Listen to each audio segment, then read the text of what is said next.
और बड़ी खबर के साथ गंगा सवेरा की शुरुआत करते हैं। लखनऊ से बड़ी जानकारी आपको दे, आज से शुरू होगा मुख्यमंत्री योगी आदित्यनाथ के सामने विभागों का प्रस्तुतिकरण और अलग अलग विभागों के अपर मुख्य सचिव सरकार के विजन को लेकर उस विभाग की क्या रूपरेखा है, इस पर प्रेजेंटेशन देंगे।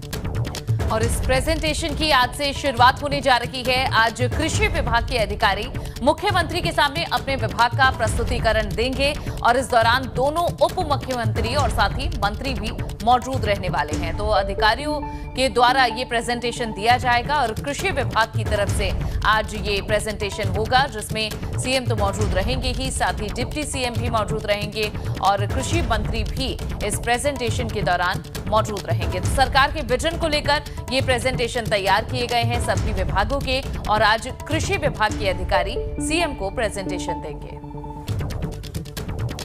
तो एक एक कर सभी विभागों से एजेंडा लिया जा रहा है कि किस तरह से इस सरकार में कार्य किया जाएगा उनके विभाग के द्वारा, और इसके लिए बकायदा एक लंबा समय भी दिया गया था ये प्रेजेंटेशन और अपना पूरा विजन तैयार करने के लिए। और आज समय है डिलीवरी का, आज समय है प्रेजेंटेशन सीएम के सामने रखने का। अब रुख करते हैं अगली खबर का। आज 24 जिलों में यूपी बोर्ड की 12वीं की अंग्रेजी की परीक्षा होनी है। पेपर लीक के चलते रद्द हुई ये परीक्षा इस बार सख्त निगरानी के बीच कराई जाएगी। दरअसल पेपर लीक होने के बाद 30 मार्च को एग्जाम से कुछ देर पहले परीक्षा रद्द कर दी गई थी। आज सुबह की पाली में ये परीक्षा होनी है। अब से कुछ ही देर बाद यानी कि सुबह 8 बजे से लेकर 11:15 तक ये परीक्षा होनी है। इसके लिए सुरक्षा के पुख्ता इंतजाम किए गए हैं। नकल विहीन परीक्षा हो सके, इसकी पूरी कोशिश कराई जा रही है। और ये पेपर लीक हुआ था, जिसके बाद आज का दिन तय किया गया था परीक्षा दिलवाने के लिए। 30 मार्च को रद्द हुई थी परीक्षा और आज ये परीक्षा फिर से हो रही है सुबह 8 बजे, यानी कि अब से कुछ ही देर बाद ये परीक्षा शुरू होने वाली है। यूपी बोर्ड की 12वीं क्लास की परीक्षा है। इंग्लिश का पेपर जो कि लीक हुआ था और 30 तारीख को पेपर लीक हुआ था, जिसके बाद कई जिलों में पेपर रद्द करना पड़ा और अब आज ये परीक्षा सुबह 8 बजे होने जा रही है। तो आज 24 जिलों में अंग्रेजी की परीक्षा है जो होगी और सुबह 8 बजे से इसकी शुरुआत होगी। यूपी बोर्ड की 12वीं क्लास की आज परीक्षा है। सख्त निगरानी के बीच ये परीक्षा होगी और इसके साथ देखिए कहां पर ये परीक्षा होने वाली है, इसकी जानकारी भी हम आपको स्क्रीन पर आप देख रहे होंगे। नीचे की साइड अगर आप देखेंगे तो आप जिले वाइज देखिए कि कहां पर ये परीक्षा होने वाली है। सीतापुर में, ललितपुर में, महोबा, जालौन, इसके साथ ही आगरा, मैनपुरी, मथुरा, अलीगढ़, गाजियाबाद, इन तमाम जगहों पर यह परीक्षा होगी। बागपत, बदायूं, शाहजहांपुर और उन्नाव भी इसमें शामिल है। और चलिए ज्यादा जानकारी देंगे हमारे संवाददाता शैलेश अरोड़ा इस पर। शैलेश, सबसे पहले बताएं कि छात्रों में किस तरह का माहौल है, क्योंकि इससे पहले ये परीक्षा रद्द हो चुकी है, पेपर लीक हो चुका है। इस बार क्या कुछ पुख्ता इंतजाम किए गए हैं इसे लेकर? देखिए, इस बार परीक्षा को लेकर सतर्कता ज़्यादा बरती जा रही है, क्योंकि एक बार बहुत फजीहत हुई है कहीं ना कहीं, चाहे शिक्षा विभाग की करें और शिक्षा विभाग की वजह से पूरी सरकार की कहे तो फजीहत हुई। विपक्ष को मौका मिला सरकार पर निशाना साधने का और आज एक बार फिर से अब इस परीक्षा को कराया जा रहा है। करीब 5,71,000 से ज़्यादा जो छात्र छात्राएँ थे वो प्रभावित हुए थे पेपर लीक होने की वजह से, जब अंग्रेजी का पेपर लीक हुआ था 12वीं का बलिया में 30 मार्च को। बहरहाल हम माध्यमिक शिक्षा निदेशालय पर ही मौजूद हैं। यहाँ की अगर हम बात करते हैं तो आप देख सकते हैं कि परीक्षा देखिए लखनऊ में ज़रूर यहाँ पर नहीं हो रही है, क्योंकि परीक्षा के जो बाकी 24 ज़िले हैं, लेकिन ये सामने जो आप एक कंट्रोल रूम देख पा रहे हैं, यहाँ पर देखिए पुलिस भी मुस्तैद है। सामने की तरफ जो आप कंट्रोल रूम देख पा रहे हैं इस समय, यहाँ से पूरे प्रदेश की निगरानी की जा रही है। और यहाँ पर 8 बजे से जब परीक्षा शुरू होगी, कुछ देर पहले ही यहाँ पर पूरी टीम जो है शिक्षा विभाग से जुड़े हुए जो लोग मॉनिटरिंग करते हैं सीसीटीवी कैमरों से, वो भी पहुँच जाएंगे। अगर बात करें तो 3 स्तर पर सीसीटीवी कैमरों की मॉनिटरिंग है। पहला, जो परीक्षा केंद्र बनाए गए हैं उन परीक्षा केंद्रों में एक कंट्रोल रूम बनाया गया, यानी हर क्लासरूम के अंदर 2-2 कैमरे लगे हुए हैं वॉइस रिकॉर्डर के साथ में। और ये देखिए आप ऊपर लिखा है राज्य स्तरीय कंट्रोल रूम। तो पूरी जो हम आपको बताएं जो स्थिति है वो ये रहेगी कि हर क्लासरूम में 2-2 कैमरे। फिलहाल ये रूम जो है अभी बंद है 8 बजे से, क्योंकि परीक्षा होनी है, कुछ देर बाद खुलेगा। हर क्लासरूम के 2 कैमरे वॉइस रिकॉर्डर के साथ, उसका कंट्रोल कॉलेज के कंट्रोल रूम में। वहाँ का कंट्रोल रूम जो है उसके लिए एक जिला स्तर का और कंट्रोल रूम बनाया, जहाँ पर पूरे शहर के जो परीक्षा केंद्र होंगे उनकी मॉनिटरिंग की जाएगी, जो फीड आ रही होंगी क्लासरूम से। और ये जो कंट्रोल रूम हमने दिखाया, राज्य स्तरीय कंट्रोल रूम, यहाँ पर मॉनिटरिंग होगी प्रदेश भर के परीक्षा केंद्रों की, यानी यहाँ से बैठे बैठे किसी भी क्लासरूम को एक्सेस किया जा सकता है, वहाँ के सीसीटीवी कैमरों के फुटेज को देखा जा सकता है। हालांकि ये तैयारी तब भी थी 30 मार्च को, जब ये बलिया से पेपर लीक हुआ था, लेकिन देखना होगा कि इस बार और कितनी ज़्यादा। लेकिन ये साफ जाहिर है कि जिन 24 जिलों में आज दोबारा परीक्षा हो रही है, क्योंकि इस कंट्रोल रूम में देखिए मंडलवार 18 मंडल है, तो मंडलवार निगरानी होती है। लेकिन ये मानकर चलिए कि इस बार उन 24 जिलों पर निगाहें जो होंगी ज़्यादा होंगी।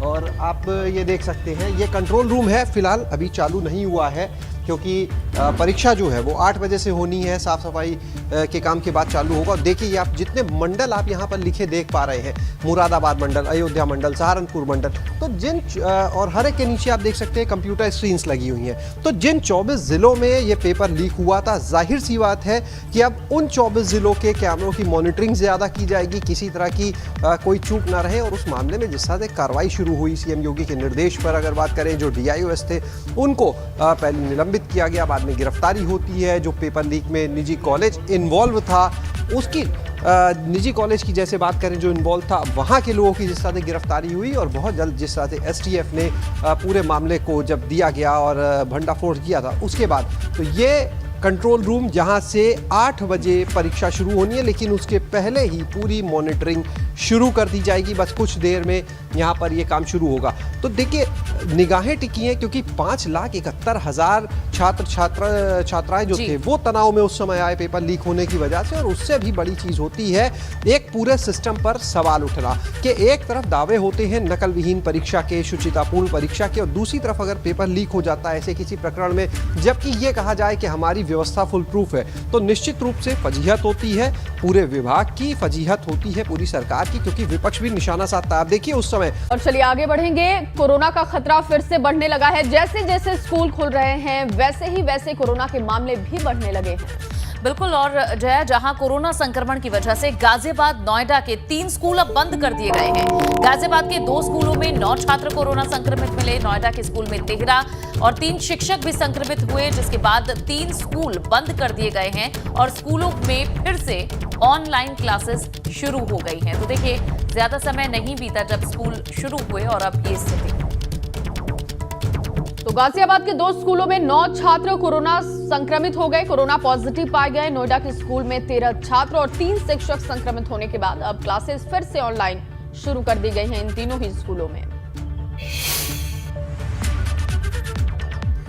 और इस बीच एक बड़ा अपडेट भी मिल रहा है हमीरपुर से, जहां पर गुटखा व्यापारी के पास से जानकारी मिल रही है। इससे जुड़ी गुटखा व्यापारी के पास से अकूत संपत्ति का खुलासा हुआ है। हमीरपुर में गुटखा व्यापारी के घर छापेमारी की गई है और गुटखा व्यापारी के घर से करोड़ों की नकदी बरामद की गई है। गुटखा व्यापारी के घर GST के अफसरों ने छापेमारी की है। दरअसल कल गुटखा व्यापारी के घर पर यह छापेमारी हुई थी, जिसमें अकूत संपत्ति का खुलासा होने की बात सामने आई है। GST की टीम ने छापेमारी की थी। हमीरपुर से ये बड़ी खबर आपको दे रहे हैं। गुटखा व्यापारी के घर पर छापेमारी हुई। देखिए छापेमारी की तस्वीरें भी आपको दिखा रहे हैं, जब टीम वहां पर पहुंची थी।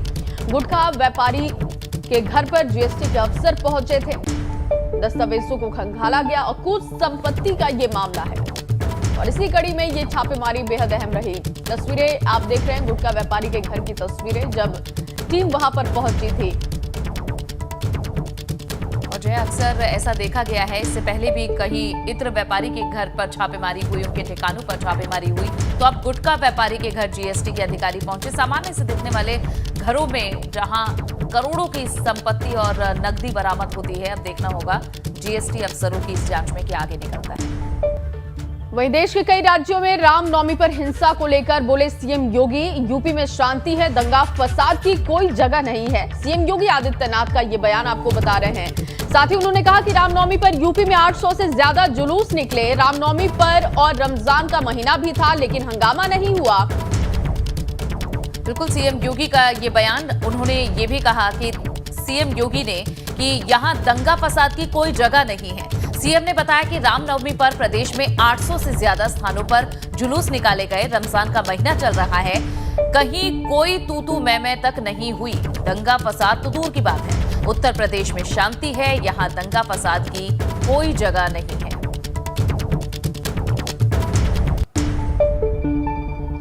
परसों रामनवमी की तिथि थी। 25 करोड़ की आबादी यूपी में रहती है। 800 स्थानों पे रामनवमी के शोभा यात्रा थी, जुलूस भी थे, और साथ साथ इस समय रमजान का महीना चल रहा है, रोजा अफ्तार के भी कार्यक्रम रहे होंगे। कहीं भी कोई तू मैं नहीं हुई। दंगे फसाद की बात तो दूर है। ये उत्तर प्रदेश की विकास की नई सोच को प्रदर्शित कर रहा है कि अब दंगा फसाद के लिए कोई जगह नहीं, अराजकता के लिए, गुंडागिर्दी के लिए, अफवाह के लिए कोई जगह नहीं है। उत्तर प्रदेश ने रामनवमी के अवसर पर, मर्यादा पुरुषोत्तम भगवान श्री राम की पावन जयंती के अवसर पर यह साबित किया है। बढ़ेंगे आगे। यूपी में 1 ट्रिलियन की इकोनॉमी बनाने पर काम तेज हो रहा है। सीएम योगी ने 1 ट्रिलियन इकोनॉमी पर प्रेजेंटेशन देखा है। सीएम योगी ने मंत्रिमंडल के सामने प्रेजेंटेशन दिखाने को कहा।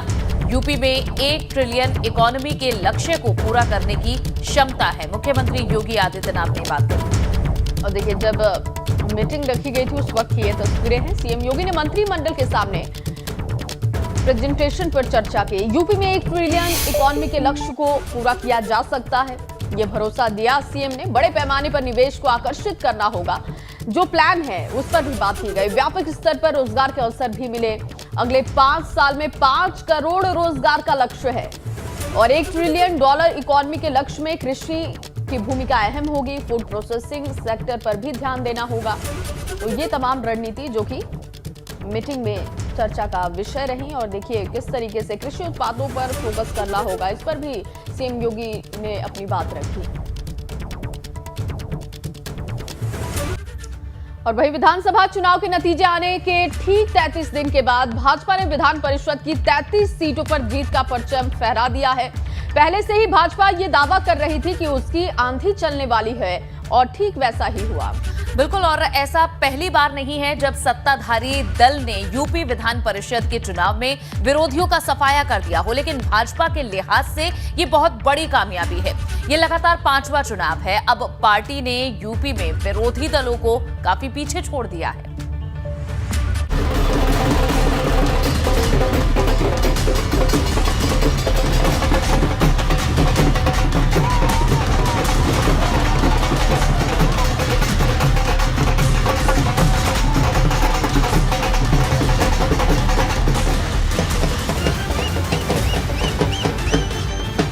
मतगणना नहीं हुई, रिजल्ट नहीं निकला और कल ये गाड़ी खरीद कर आई थार।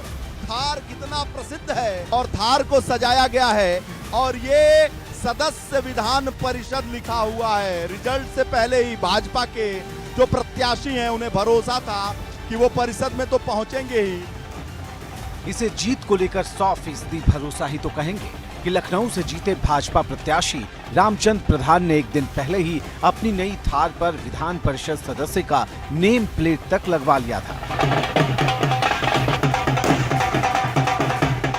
और ये देखिए साहब, थार के अंदर की साज सज्जा, ये अभी प्लास्टिक भी नहीं निकली है, ये प्लास्टिक भी लगी हुई है। सोच रहे होंगे कि जीत जाएंगे, कहीं गाड़ी गंदी ना हो जाए, तो जब यहाँ बैठेंगे तो बहुत शानदार तरीके से। ये देखिए, ये छोटू भी डांस कर, बहुत बढ़िया। ओहो क्या बात है, ये रामचंद्र प्रधान का असली समर्थक लग रहा है। ये देखिए, और इसके पिताजी अंदर गए हुए हैं और ये जश्न का माहौल चल रहा है यहाँ पर।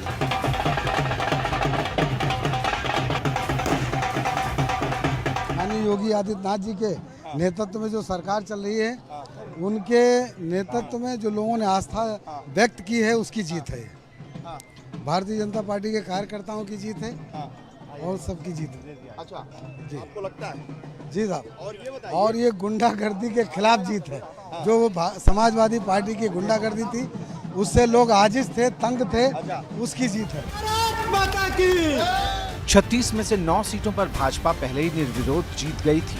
सवाल बाकी बची 27 सीटों पर जीत का परचम लहराने का था। और इसके लिए भाजपा ने कोई कसर नहीं छोड़ी। पार्टी के तमाम रणनीतिकारों ने ऐसा चक्रव्यूह रचा कि सपा के प्रत्याशी उलझ कर रह गए।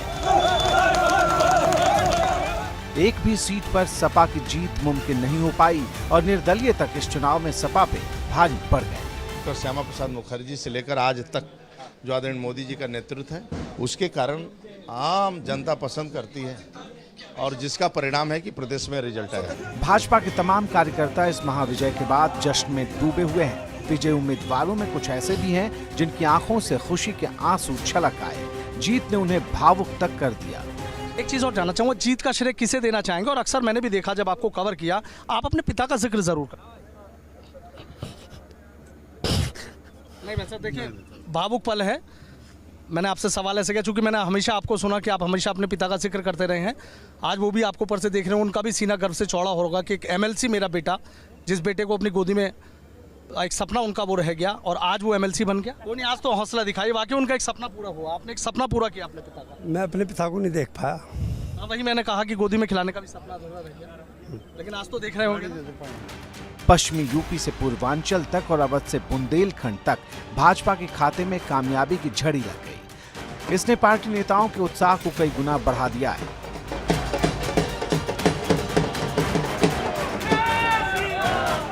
भाजपा के लिए सबसे बड़ी खुशी इस बात की है कि सपा को उसने इस बार 0 पर आउट कर दिया।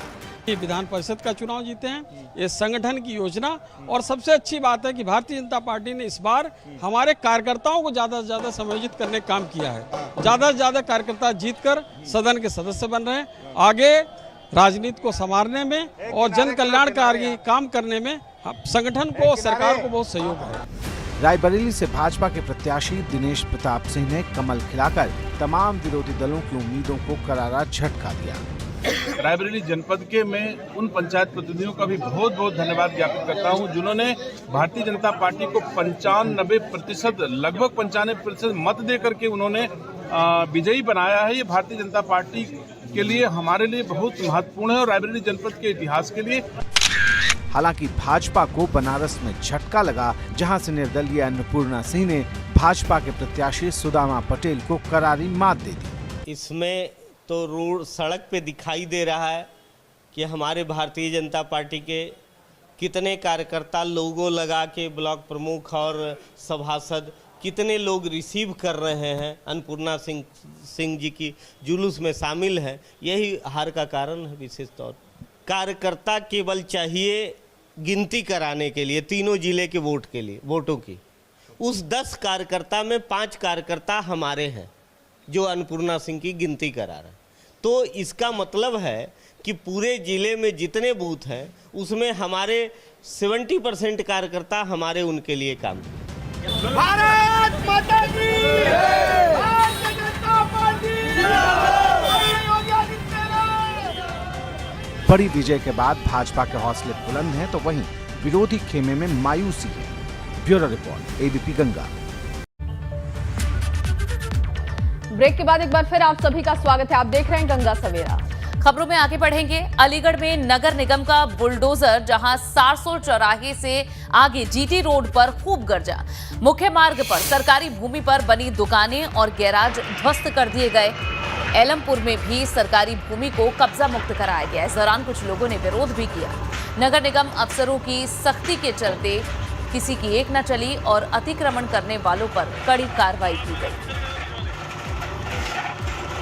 और अतिक्रमण करने वालों को कड़ी चेतावनी भी दी गई। देखिए तस्वीरें आपको दिखा रहे हैं, जब कार्रवाई हुई थी, बुलडोजर पहुंचा था, उस वक्त की ये तस्वीरें आप देख पा रहे हैं। 2 स्पॉट तय किए गए थे, एलापुर गढ़िया में और एलमपुर में। यहाँ पे जो भूमि है 9,740 वर्ग मीटर भूमि को आज मुक्त करा रहे हैं हम लोग, जिसकी अगर बाजारू मालियत हम देखें तो लगभग 100 करोड़ रुपए होती है।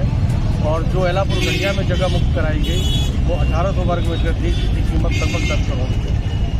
ये अवैध अतिक्रमण करने वालों के विरुद्ध ये अभियान निरंतर चलता रहेगा जो है। और चलिए इस बीच आपको कानपुर से एक बड़ी खबर दे दे। सेंट्रल बैंक ऑफ इंडिया में लॉकर से जेवर चोरी का ये मामला है। बैंक के एक और लॉकर से करीब 50 लाख के जेवर चोरी हुए हैं। सेंट्रल बैंक ऑफ इंडिया की कराची खाना शाखा में 11वां मामला ये सामने आ चुका है। फोन पर बुलाई गई ग्राहक अमिता गुप्ता चाबी से नहीं उनका लॉकर खुला, जिसके बाद चोरी की बात सामने आई।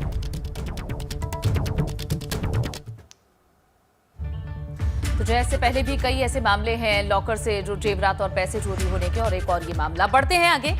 इटावा सफारी पार्क में सपा संरक्षक मुलायम सिंह यादव शेरों सहित अन्य जीवों का दीदार करने पहुंचे। मुलायम सिंह सफारी पार्क बनने के बाद पहली दफा सफारी पार्क पहुंचे थे। सफारी पार्क मुलायम सिंह यादव का ड्रीम प्रोजेक्ट माना जाता है और उसे देखने सपा संरक्षक मुलायम सिंह यादव देर शाम अचानक पहुंचे।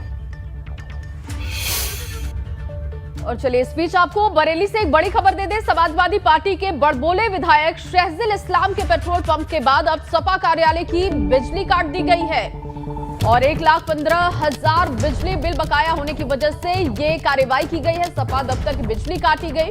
बिजली विभाग के अफसरों के कई बार सूचना देने के बाद भी बिल जमा नहीं किया गया। सिविल लाइंस में स्थित है समाजवादी पार्टी का कार्यालय, जिस पर यह कार्रवाई की गई है बिजली विभाग की तरफ से।